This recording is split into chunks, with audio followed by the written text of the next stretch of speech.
Nous continuons avec ce troisième volet, notre partage de marche au désert. Nous avions vu avec Abraham que nous étions invités à tout quitter, tout lâcher, afin de devenir vraiment féconds selon le plan du Seigneur. Puis ensuite nous avions vu l'appel avec Moïse et puis aussi Lévi, Matthieu. Et nous continuons dans le livre de l'Exode d'entendre un récit de libération, de l'esclavage à la liberté. Quelqu'un m'avait dit un jour, le plus difficile pour ressusciter, c'est de mourir. Exode 14. Le Seigneur adressa la parole à Moïse. Dis aux fils d'Israël de revenir camper devant Pi-Hahiroth, entre Migdol et la mer, c'est devant Baal-Séphon, juste en face, que vous camperez, au bord de la mer. J'endurcirai le cœur du Pharaon, et il les poursuivra. Mais je me glorifierai aux dépens du Pharaon et de toutes ses forces, et les Égyptiens connaîtront que c'est moi le Seigneur. Ils firent ainsi. On annonça au roi d'Égypte que le peuple avait pris la fuite. Le Pharaon et ses serviteurs changèrent d'idée au sujet du peuple, et ils dirent « Qu'avons-nous fait là? Nous avons laissé Israël quitter notre service. » Il attela son char et prit son peuple avec lui. Il prit 600 chars d'élite et tous les chars d'Égypte, chacun avec des écuries. Le Seigneur endurcit le cœur du Pharaon, roi d'Égypte, qui poursuivit les fils d'Israël, ces fils d'Israël qui sortaient la main haute. Les Égyptiens les poursuivirent et les rattrapèrent, comme ils campaient au bord de la mer.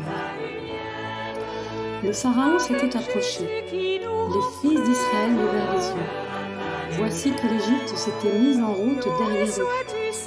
Les fils d'Israël eurent grand peur, et ils crièrent vers le Seigneur. Ils dirent à Moïse, « L'Égypte manquait-elle de tombeaux que tu nous as emmenés mourir au désert? Que nous as-tu fait là en nous faisant sortir d'Égypte ?» Bien que le peuple, effectivement, n'est pas vraiment content ni heureux de cette opération de libération, il commence déjà à récriminer. L'Égypte manquait-elle de tombeaux que tu nous as amenés mourir au désert? Oui, nous avons parfois des résistances. Pourtant, il s'agit d'une question de vie ou de mort. Il nous est proposé aussi de voir dans ce récit de l'Exode le récit d'une naissance, comme celle d'un enfant qui passe d'un lieu étroit, l'Égypte, à un lieu ouvert, le désert, à travers ce couloir étroit entre deux murailles d'eau. Si l'enfant ne sort pas du ventre de sa mère, il y meurt.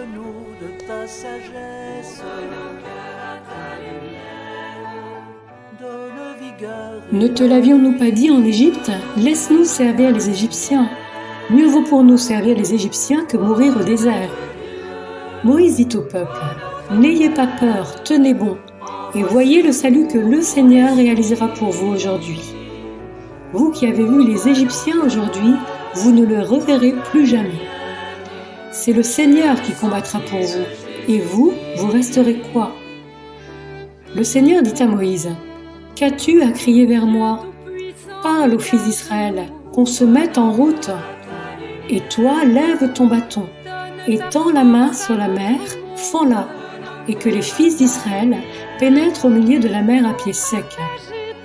Et moi, je vais endurcir le cœur des Égyptiens, pour qu'ils y pénètrent derrière eux, et que je me glorifie aux dépens du Pharaon et de toutes ses forces, de ses chars et de ses cavaliers.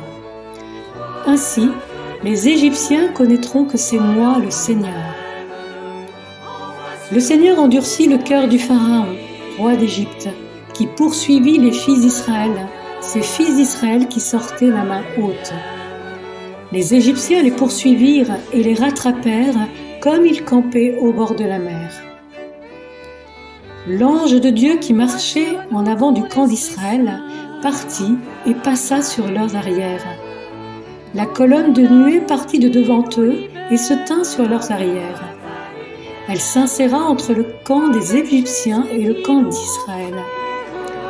Moïse étendit la main sur la mer. Le Seigneur refoula la mer toute la nuit par un vent d'est puissant, et il mit la mer à sec. Les eaux se fendirent, et les fils d'Israël pénétrèrent au milieu de la mer à pied sec, les eaux formant une muraille à leur droite et à leur gauche.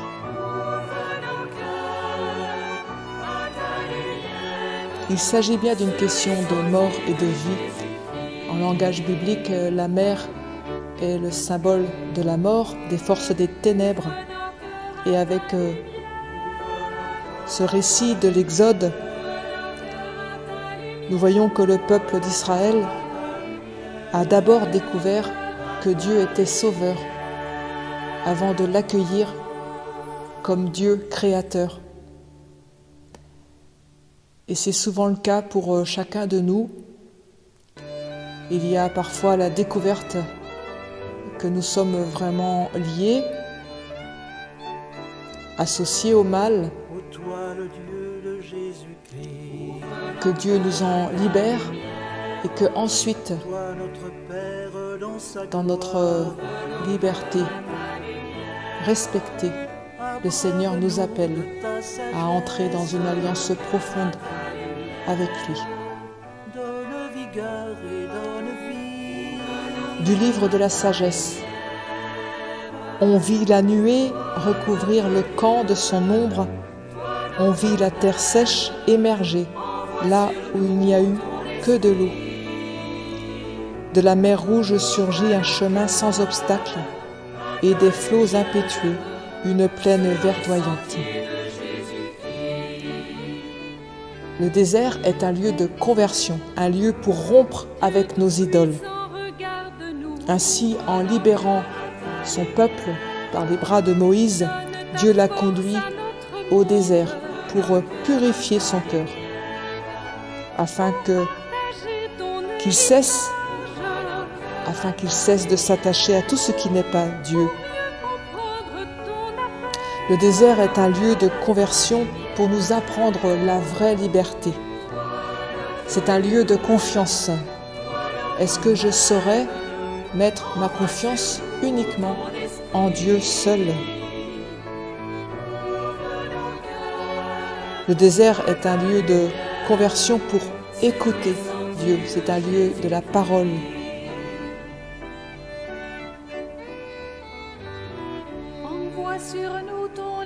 Nous vivons sur la parole de Dieu.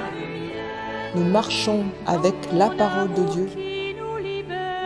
Et nous l'entendons pour chacun et chacune d'entre nous.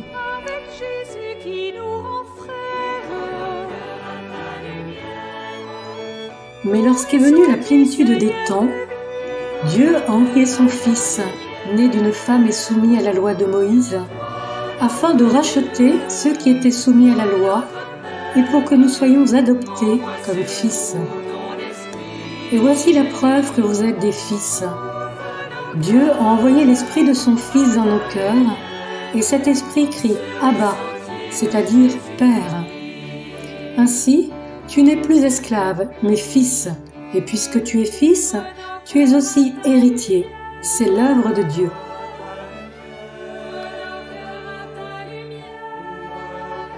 Cette parole, nous l'entendons, nous l'accueillons pour chacun d'entre nous. Tu n'es plus esclave, mais fils. Et puisque tu es fils, fille, tu es aussi héritier, héritière. C'est là l'œuvre de Dieu. Alors nous sommes vraiment invités dans ce temps de cheminement vers Pâques à accueillir cette parole et à en vivre.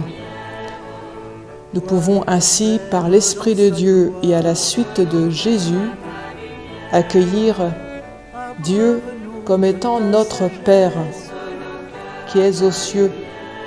Que ton nom soit sanctifié, que ton règne vienne, que ta volonté soit faite sur la terre comme au ciel. Donne-nous aujourd'hui notre pain de ce jour. Pardonne-nous nos offenses, comme nous pardonnons aussi à ceux qui nous ont offensés.